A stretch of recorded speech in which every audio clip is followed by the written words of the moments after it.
Remove negative things and negative people from your life. आपल्या भोवतीनं खूप लोक असतात की जे निगेटिव्ह असतात, कायम त्यांना काहीतरी वाईटच बोलायचं असतं. म्हणजे कोणीतरी हॉस्पिटलमध्ये ऍडमिट, मला नाही वाटत बरं का म्हातारा घरी येईल. अरे काय गरज होती बोलायची? बरं म्हातारा घरी नाही आलं तर तुला कुठे सुतक लागायचं होतं? आणि म्हातारा घरी आलं तर तुला कुठे प्रॉपर्टी मिळणार होती? हे जे बोलणारे लोक असतात ना, कोणाचं मूल कुठल्या तरी कॉलेजमध्ये, अरे तिला ना घरनं लांब ठेवायला नको होतं घरच्यांनी, तिचे काही लक्षणं बरी नाहीत बरं का. वाय? हे वाईट बोलायची गरज काय? तुमच्यासाठी चांगलं बोललं जात नाही, वाईट बोलू नका. आणि ते तुमच्या हातात नाहीये ना की ह्या लोकांना चांगलं बोलायला लावणं. तर ह्या लोकांना आयुष्यातनं कट करून टाका. हे लोक आहे ना तुमच्या आयुष्यात कायम निगेटिव्हिटी भरत राहतील. मी म्हणतो एक्सरसाइज करा ही.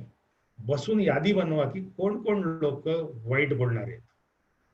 काही काही लोकांना बघा, तुम्ही काहीही दाखवा, त्यांना ना परफेक्टली त्याच्यात खोट सापडते.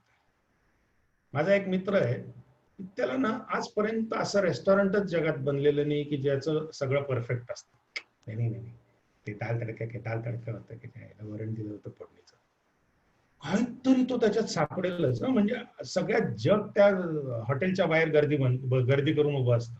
या भाऊला त्या एका डिश मध्ये 10 वाईट गोष्टी सापडतात. असे लोक आहेत ना, काढून टाकायचे आयुष्यात.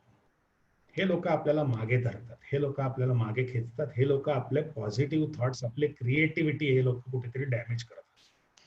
निगेटिव्ह लोकांप्रमाणेच निगेटिव्ह गोष्टी, उदाहरणार्थ सध्याच्या बातम्या. आज बीड जिल्ह्यात करोनाचे 450 रुग्ण सापडले. हे आपण ऐकतो कुठे बसून? नाशिकला बसून. काय उपयोग आहे त्याचा आपल्या आयुष्यात? अपघातात 3 जणांचा मृत्यू, भरधाव वेगाने जाणाऱ्यांनी अपघात केला. किंवा संतापलेल्या पत्नीवरती सपासप तीक्ष्ण धारदार हत्यारांनी वार करून खून केला. काय गरज आहे या सगळ्या बातम्या ऐकायची? मी तर सांगतो ना, तुमच्या आयुष्यातली निगेटिव्हिटी काढायची तर पहिले ते टीव्हीवरच्या बातम्यांचं चॅनल अनसबस्क्राईब करा आणि तो पेपर बंद करा. दिवसाची सुरुवातच आपण निगेटिव्ह गोष्टींनी करतो. काहीच गरज नाही आहे या गोष्टींची. हे बघा, जी गोष्ट तुम्ही बदलू शकता ती बदला. जी गोष्ट तुमच्या हातात नाही आहे ना बदलणं, ती ऐकू पण नका. करोनाच्या बाबतीत आपल्याला सांगितलं ना, म्हणजे याच्यावरती लोक युक्तिवाद करतात. माझ्याशी तर नेहमी करतात. मी खूप चिडचिड करतो लोक जेव्हा करोना विषयी बोलायला सुरुवात करतात. तर लोक मला सांगतात की नाही, आपल्याला माहिती नको का? कशाला माहिती पाहिजे? सांगितलंय ना सॅनिटायझर वापरा, सांगितलंय मास्क वापरा, सांगितलंय लांब राहा, गर्दीच्या ठिकाणी जाऊ नका, स्वतः गर्दीत अजून करू नका. तेवढं करा, तुम्ही सेफ राहाल. तर करोनाचे किती लोक सापडले आणि किती लोक मेले हे ऐकून तुम्ही थोडी सेफ राहणार? तुम्ही सेफ राहणार आहात तुम्ही स्वतः या गोष्टींची काळजी घेतली. तेवढं करा, बाकीच्या निगेटिव्ह गोष्टी काढून टाका. वाईट बातम्या, वाईट गोष्टी, वाईट संगत, या सगळ्या गोष्टी आयुष्यातनं काढून टाका. Synergise, don't compete. Hemant sir, this is a surprise slide. Synergise, don't compete. काय होतं ना, आपण कॉम्पिटिशन मध्ये आपण विसरून जातो की आपण कॉम्पिटिशन मध्ये कधी जगायला लागतो. आणि तेव्हा काय होतं माहिती का, की you only become better than your competitor probably, but you do not become the best. लक्षात घ्या की एक धावण्याची रेस आहे ना, त्याच्यात तुम्ही पहिल्या नंबरच्या आहात म्हणजे काय माहिती का, तुम्ही दुसऱ्या नंबरवाल्यापेक्षा बरे आहात. त्याचा अर्थ असा नाही की तुम्ही बेस्ट आहात. when you compete you do that, you only keep on performing a bit better than the person who will perform lesser than you. कॉम्पिटिशनने दुसरं काय होतं की एक निगेटिव्हिटी तयार होते की, आणि तुमचा फोकस हलतो. तुमचा बिझनेस हा तुम्ही तुमचा बिझनेस करून पैसे कमवण्यासाठी बनवलाय का दुसऱ्यापेक्षा चांगला बिझनेस करून पैसे कमवण्यासाठी केलाय? The objective of your business is to earn money, नाव व्हावं, चांगलं काम व्हावं, हे तुमचं ऑब्जेक्ट आहे. कॉम्पिटिशन करणं हे तुमचं ऑब्जेक्ट नाही, किंवा दुसऱ्यापेक्षा वरचढ होणं हे कॉम्पिटिशन नाहीये.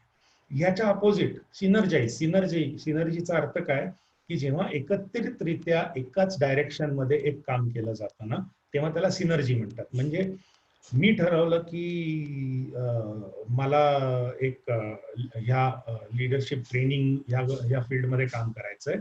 हेमंत सरांनी ठरवलं की त्यांना लिडरशिप ट्रेनिंग ह्या फील्डमध्ये, एंटरप्रेन्योरशिप डेव्हलपमेंट ह्या याच्यात काम करायचंय. आणि instead of competing with each other आम्ही दोघांनी सिनर्जाईज करायचं ठरवलं आणि दोघांची ताकद एकत्र आणली आणि आम्ही हे काम करायला सुरुवात केलं. मग तुम्ही मला विचाराल की how do you do that with a competitor? तो तसा माझ्याशी कॉम्पिटच करायला बसलेला आहे.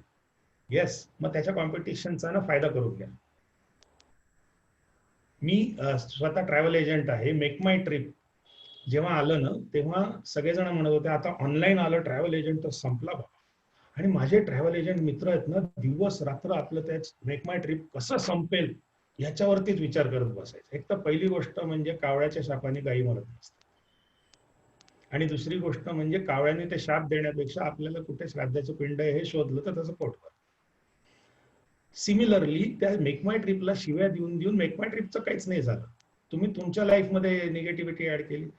वी डिसाइडेड, माझ्या Sujay Holidays is a non competing organisation. Sujay Holidays never कॉम्पिट्स.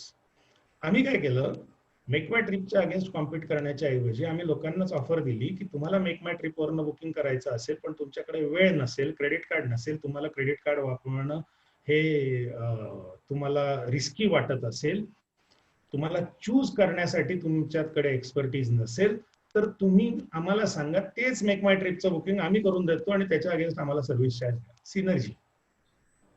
Me make my ट्रिपशी compete करू शकलो असतो आणि कस्टमर घालवू शकलो असतो. मी मेक माय ट्रिपला कस्टमर देऊन पैसे कमवतो.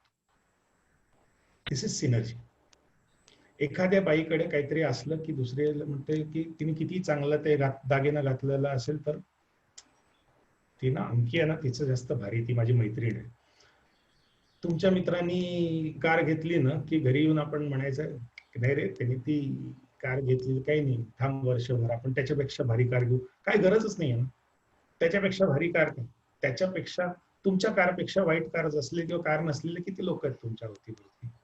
याच्याऐवजी think of how you can synergise with people. लोकांबरोबर लोकांच्या दिशेने चालून तुम्ही कसं काम करू शकतात. When everybody will start going in one direction ना तर त्याचा तुम्हाला फायदा होतो.